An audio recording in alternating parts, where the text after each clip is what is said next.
Yes, people, what's happening? Welcome back to the channel. Hope you guys are all doing well. AdamMcKola here in the tunnel at the William Bryce Stadium. The stadium is right behind me, although a little bit too bright, so we can't show you that side for the thing. And it's absolutely pissing down with rain. It reminds me of the end of pre-season in Perth. We were in a similar position in the stadium, in the corner, and it was absolutely bucketing it down. But you know what? I feel a little bit more confident about things, and that's despite, I know we lost against Liverpool today.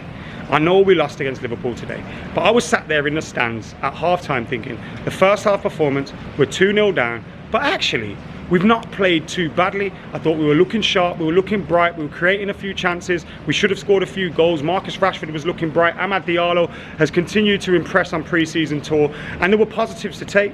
Now Casemiro had a mixed bag of a performance. Sometimes he was on the ball pinging passes and I was thinking, oh my days, Casemiro's back to his best. And then he's flying into challenges, missing them and making mistakes, and you're like, what the hell's going on here? I think what is clear, whether Casemiro leaves or not in this transfer window, he's been linked with a move to Saudi Arabia, but the longer the window goes on, you kind of feel maybe that doesn't happen. We need to bring in competition for his place, and the midfield is a position that we need to sort. But I've seen people online just panicking, going, the midfield's crap, we need to change everything. And whilst I agree, we do need to make a few changes in midfield, you've also got the fact that Kobbie Mainoo and Bruno Fernandes are yet to return to the team. They will be returning to the team soon. Bruno Fernandes is already in training back at Carrington, as is Licha, as is Alejandro Garnacho, as is Diogo Dalot. So we're getting all of our players back. We have close to a full squad, apart from the fact that we don't have Rasmus Højlund, which is Gutting, and Lenny Yoro.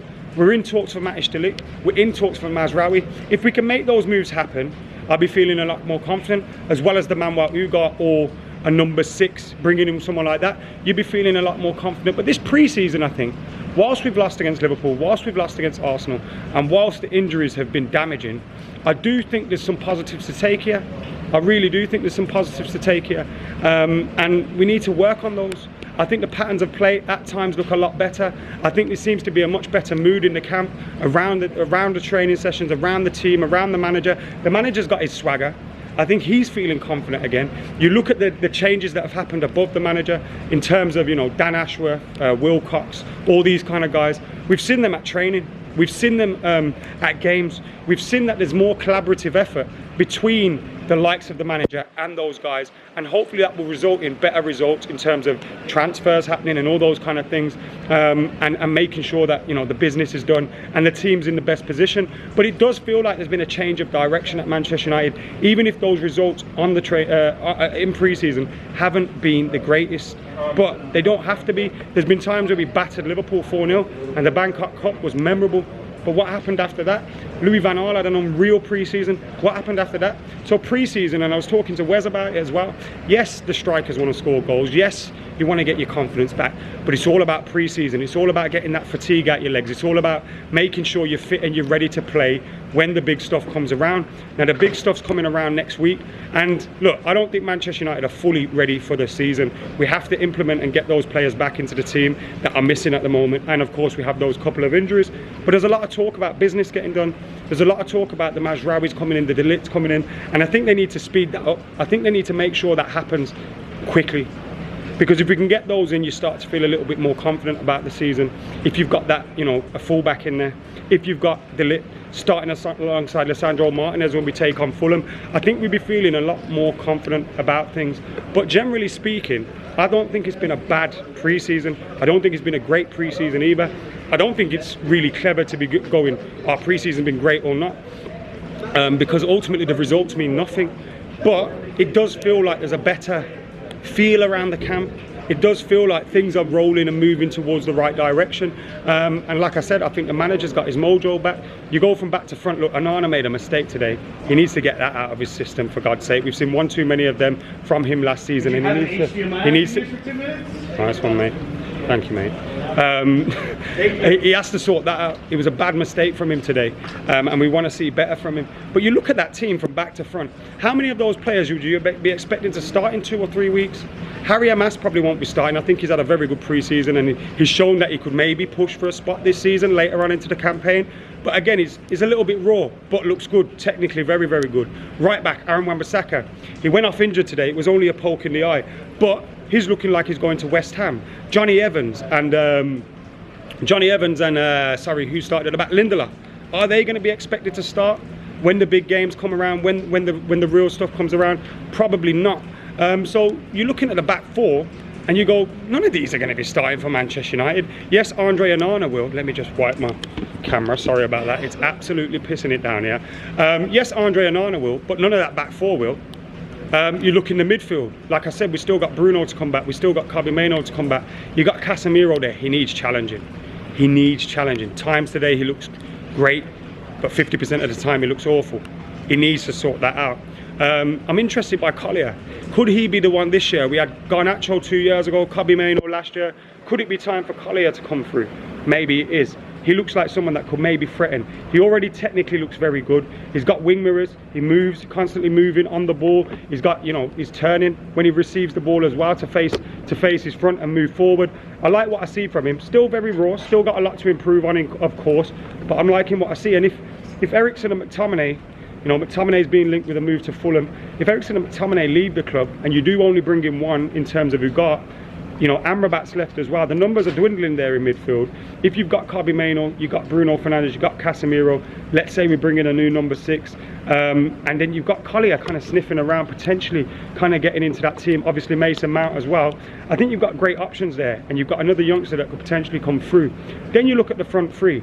Rashford will be starting, Ahmad will be starting, but who's going to start in that forward position? Will it be Joshua Zirkzee, who's also, you know, already back in training at Old Trafford? And if it is Joshua Zirkzee, I think some of the things that I like from Jadon Sancho, he needs a burst of pace, I think, sometimes. But some of the things I liked about him playing up top was his ability to hold up the ball and bring others into play. And I think Joshua Zirkzee will be doing that well. And that could mean good things for the likes of Ahmad, the likes of Garnacho, and the likes of Marcus Rashford. Marcus Rashford looked really, really bright today. He was doing things off instinct. He was doing things quickly. He was doing things confidently. That's what you want to see from Marcus Rashford. Look, pre-season hasn't been perfect. We've picked up those injuries, but things are moving in the right direction.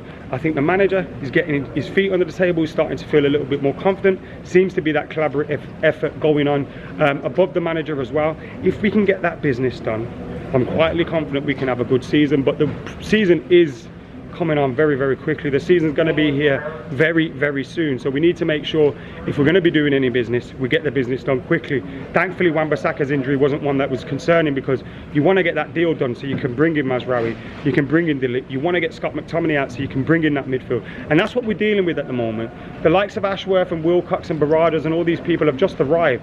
You know, it's going to take a while for their changes to implement. And we're also seeing that they're doing sensible things with transfer. So it doesn't impact us further down the line. With the Glazers, they go and splash £140 million on Anthony and Casemiro at the end of the window, not realising that this is going to impact us in the future in terms of the PSR. And I think the club are kind of trying to realign that, you know, make sure we're selling players to bring players in. Maybe we have to do it a little bit quicker, but they've just got here. Look, I'm not going to say 21 is coming, or maybe I am, because I just did on Full-Time Devils, or Stretford Paddock, bloody hell, what year is it? But I'm feeling quietly confident about things, despite the fact we've lost against Liverpool and Arsenal. I kind of feel like something is changing. Maybe it's the heat and the edibles that is getting to me, but, you know. Anyway, guys, let us know your thoughts in the comments below. Man United have got some business to do, but things are starting to feel a little bit more positive, even if losing against Liverpool, you know, isn't great. Now, South Carolina, you've been amazing. The people that we've come across in South Carolina have been absolutely unreal. I didn't know what to expect coming here. We're watching Manchester United in a college stadium that's bigger than Old Trafford. Absolutely phenomenal. I really wish I come university here. Absolutely phenomenal stuff. You know, the people we came across in San Diego, LA, the people that watch Stretford Paddock, watch me, watch the club. Guys, I've been absolutely blown away by your support, by your love, by your hospitality, people coming up for a chat or just to shake our hands or take a picture. It's been absolutely incredible. So thank you to every single one of you. My favourite time of the year is over, pre-season, but the real stuff starts, and we'll be beating City next week at Wembley. So not bad, eh? Anyway, make sure you keep it like, comment, share, subscribe. I'll be back soon. See you in a bit.